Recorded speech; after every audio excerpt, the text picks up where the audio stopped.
Good morning, beloveds. I'm not awake yet this morning. I've already been out for a run and I'm still not awake. It's 2 days in a row. There's been no sunshine. Yesterday the fog was really thick. It made for some interesting photos.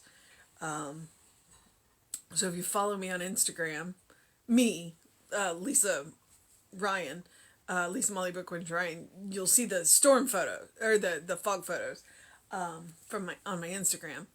And today there was a little fog, but it wasn't anywhere near but there's just no sun. Just no sun. So I'm just like, need some sun. Which is ironic when you look at my skin tone going, I need sun, because I burn really easily. But that's why I advocate 5-10 minutes. That's it. That's all you need. First thing in the morning. But it rained yesterday. It rained Sunday. It rained a little bit yesterday. It could rain today. It could rain tomorrow. And then I think Thursday it's gonna be cold, but cold, meaning it's gonna drop back into the 40s. It's still gonna be in the high 60s during the day, but it's gonna be sunny. So it's like I like a good mix of clouds and sun. But weather is weather, and it is what it is. All right. I think weather's just one of those things where it's kind of that learning that there are things we cannot control. We cannot control the weather, and we cannot control our hair. Or, well, you might be able to. I cannot. So, I am about a month overdue on a haircut. My hair, I had a hair appointment to have the undercut. That's the secret to my hair, is this. To have it shaved down. And obviously this mess trimmed too. And it was the Saturday after our Arctic blast, and the pipes in the salon were frozen. So, got it rescheduled. I still have 2.5 weeks to go. So expect this to get even weirder in the next 2 weeks. All right. Today is March 16th. Our title is Affirmation and Denial. So let's see what Ernest has to say. By far, the larger part of our thinking processes are automatic, casting the images of their acceptance into the universal mind that reacts upon them. Thus, it is that fear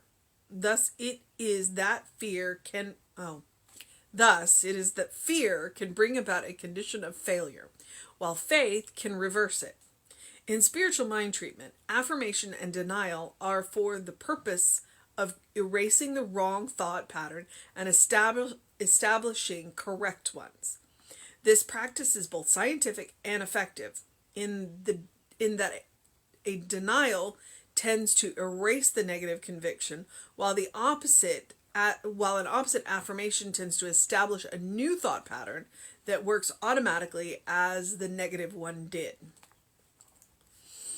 The whole theory of affirmation and denial in spiritual mind treatment is built upon an understanding that the mind principles accepts the inward meaning and the feeling of the words that our conscious mind utters.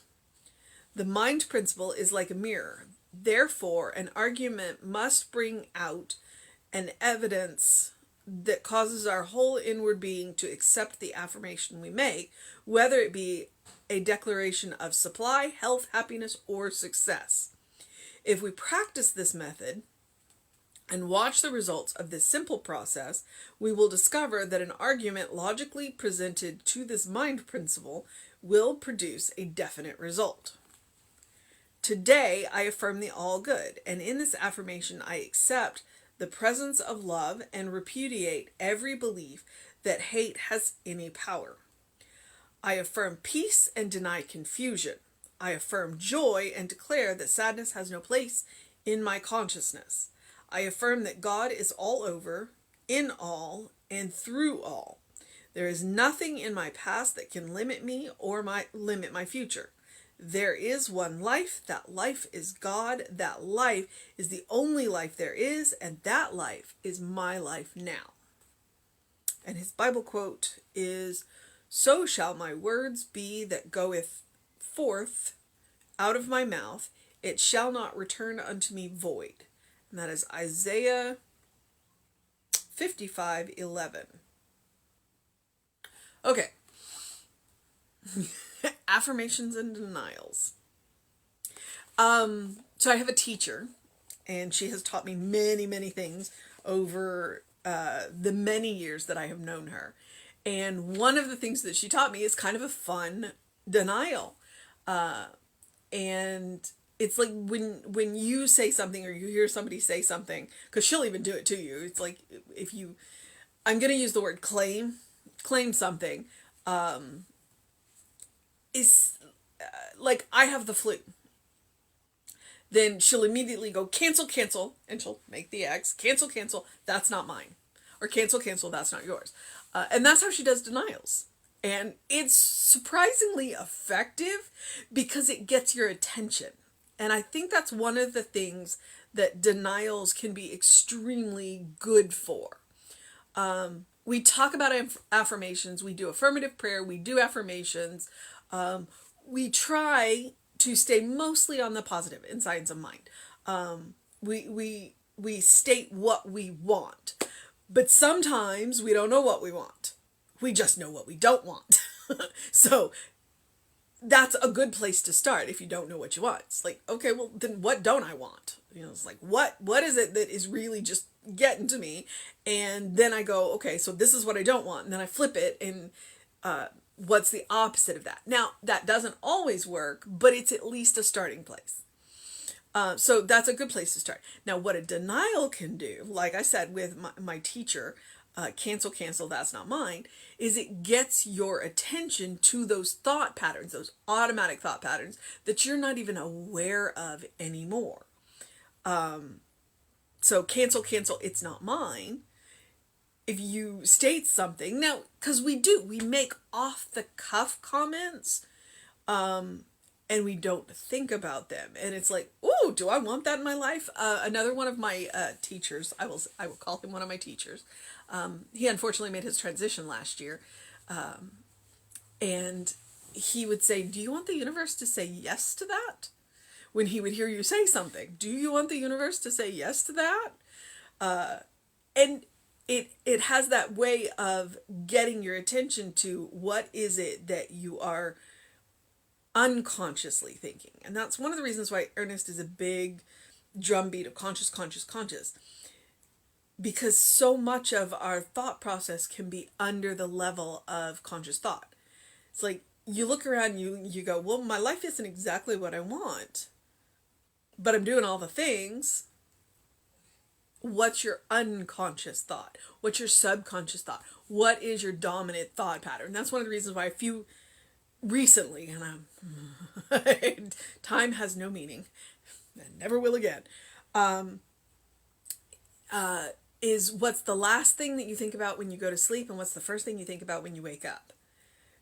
Because that can be a clue to your subconscious mind, your unconscious mind, what your dominant thinking patterns are. And then you use the denials to interrupt not so great thought patterns and just say, no. And that's a denial. That's what a denial is. No, not this. I'm not doing this anymore. And we don't, so brief history of Science of Mind, which I'm not going to do. For a brief period of time, we were two. We had, one of them was, you can look them up, but we trained our practitioners and our ministers differently, but we also, the tradition that I was trained in, we have 5 steps of treatment. In the other one, in the other branch, we've come back together now, for the most part, and intertwined our organizations again. They had 7. And what they had was they had or what we call realization, and then they had denial, and then they had affirmation. So they added in 2 steps of treatment. Because sometimes it's that argumentative. It's like you state what you want, and then you immediately deny all of the things that could get in your way, including you, your own thought process. You can say nope, nope, and he does it a lot. That's what he did at the very end of this, where he said, "This, not that. This, not that." And Emma Curtis Hopkins. If you know anything about Reverend Jesse, you know how much he loves Emma Curtis Hopkins. And to be honest with you, I adore Emma as well. And one of the things that we love about her are her denials. Because she would have clients sitting in front of her, and they would be telling her, and I'm going to use the word sob story. They would be telling her their sob story, all of the things that were going wrong. And you know what Emma was doing? She was denying it. She was sitting there going, "You are not that." She wasn't denying what was going wrong in their life. What she was denying was that that's what they were. That's the power of a denial. People get so bound up in their stories that they forget that their stories are not who they are. Who they are is a child of God, not their stories. And so she would sit there and go, "You are not that, you are not that, you are not that." And then when they were done, then she would tell them who they were. So, that can be the power of the denial. The denial is an interrupter of a tendency that we have to automatically deny the good that we're asking for. And the denial says, no. All right. Okay, so affirmation and denial. They are powerful tools to keep in your toolbox. I know a lot of people don't like denials, but they're missing out. They're fantastic. Because you can really get some good emotional power behind a good denial. All right. I was complaining about the sun, and now I've got this stripe pattern across my book from the sun coming in the window. By far, the larger part of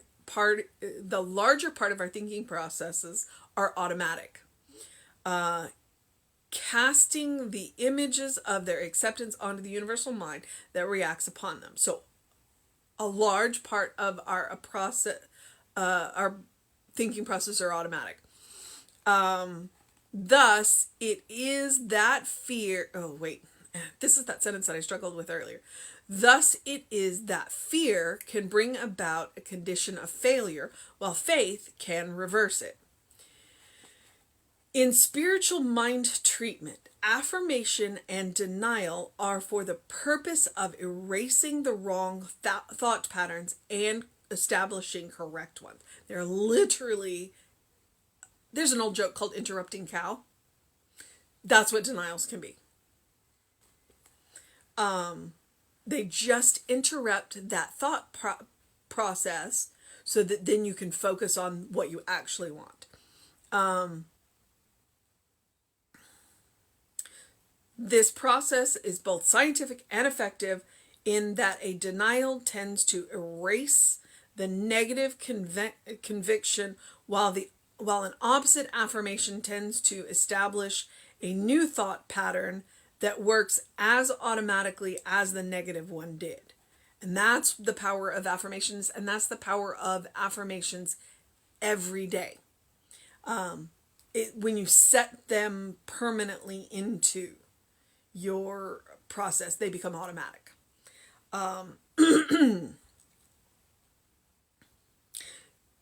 Emma Curtis Hopkins, Ernest was her last private student before she made her transition. And I think that's one of the reasons why he's such a big believer in denials, because she loved him. She loved him. So the whole theory of affirmation and denial in spiritual mind treatment is built upon an understanding that the mind principle accepts the inward meaning and feeling of the words that our conscious mind utters. And that's where Reverend Jesse talks about thought wrapped in feeling. That's what a treatment is. It's a thought wrapped in feeling. So the meaning of the words the meaning and the feeling of the words. The mind principle is like a mirror. Therefore, the argument must bring out an evidence that causes our whole inward being to accept the affirmation we make, whether it be a declaration of supply, health, happiness, or success. Okay, so, and that's the point of the 3 steps, the realization, the denial, and the affirmation in when you do 7 steps of treatment. So you realize, okay, this is what I want. I see a comment about, I want another job. Okay, so then what you do is when you are doing your treatment, you line out what you want. You don't have to say a specific job, but to be well supplied, to be, good working conditions, good coworkers, the things that would make a good job, a good salary. You line all that out in your realization. And then immediately when your brain goes, but are you worthy of this? You throw in that denial. And you, somewhere down in here, he talks about, there's nothing within me that is it gets in my way of getting this.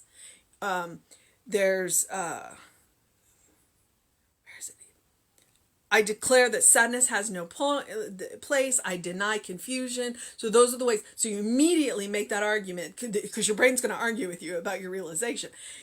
And then you follow that up with a denial, with an affirmation of that you are worthy of,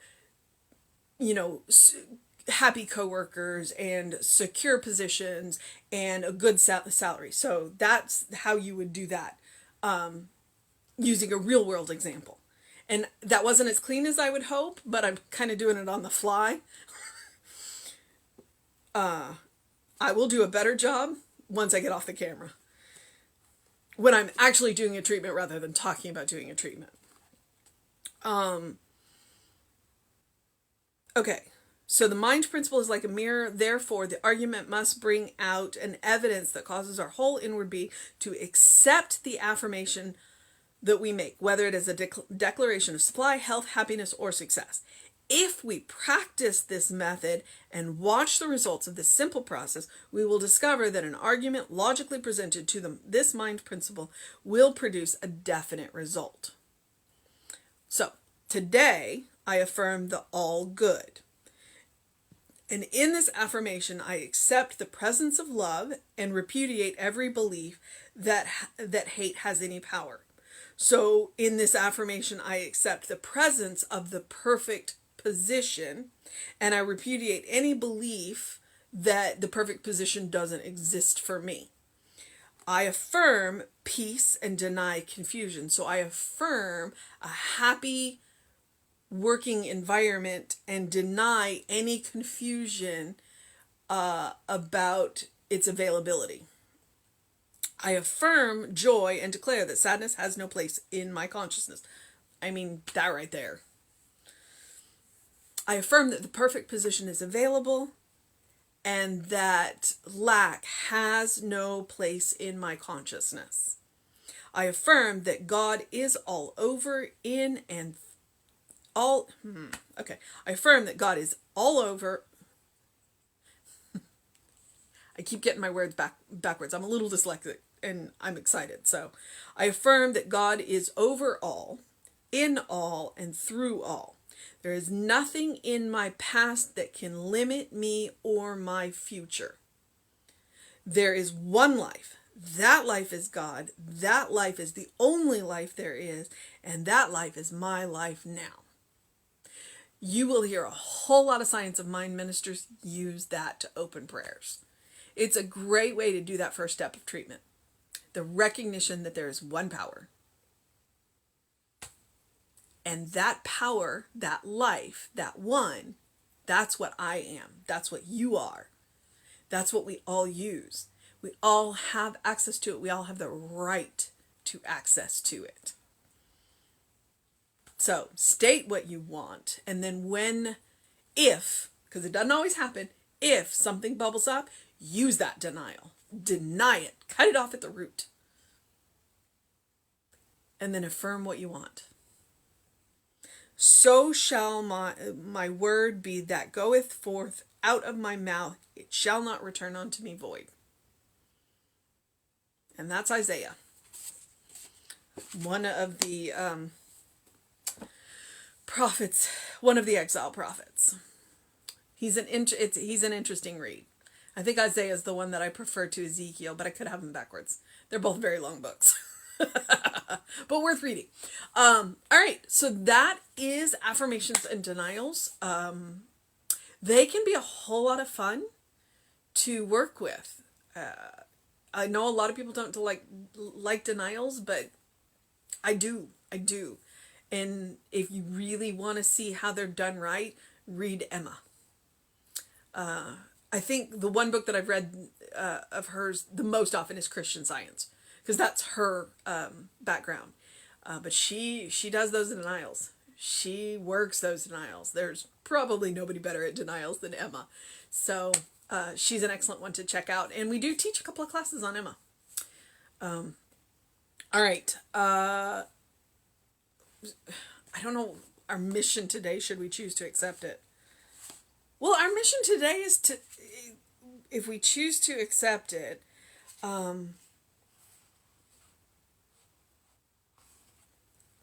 is to interrupt those thought patterns with the denials, to interrupt those automatic thought patterns. And it's also to recognize those automatic thought patterns. And that's the benefit of a denial. Because when we start to think, and then that denial will interrupt it. That's our mission today. So when you feel that automatic thought pattern in response to a stimuli from the world, deny it. Deny it. Deny it, and then affirm what it is that you actually want. That's our mission. And I think it's one that can definitely benefit us in the long run with practice. So, as always, I encourage you to do something loving for yourself, do something kind for yourself, do something compassionate for yourself. Whatever it looks like for you today. Be it a big thing, be it a small thing, it doesn't matter. Hugging a cat, having a spa day, going for a run, whatever is loving, kind, and compassionate for yourself. Because you're a beloved child of God, in whom God is well pleased, always and forever, and you deserve the loving, kind, and compassion of yourself. The Dalai Lama said, if your compassion does not include yourself, it is incomplete. So practice it on yourself as well. And I'm a firm believer that the more often you practice it on yourself, the more you will have to share with everybody else. All right. I am going to move into the process of my day. I'm going to encourage you to get there was a brief minute of sun, early morning sun, engage your mind and body, drink some water, hydrate, makes your brain work better. And know that, get some fresh air. If you live in this area, it's springtime, get some fresh air, listen to the bird song, and things will look a little bit brighter. Or a lot brighter. That's our hope. And hope is a good thing. So, open the windows of your soul. Allow the breath of heaven to remind you you do live in heaven now. The more you look for it, the more you see, the more there is. And that's the way it works. All right, beloveds. It is Tuesday. Reverend David will be on with you around 5. I will be back with you at 9 a.m. tomorrow on Facebook Live. Please do remember that these are archived on the Running Rev Ryan YouTube channel. So if there's one you want to go back and watch again, please do so. Just go like it and subscribe it. I'm getting pretty good about posting them. If I don't get them the night of, I'm doing them first thing in the morning. So, yeah. All right, beloveds, know that you are loved and have a wonderful day.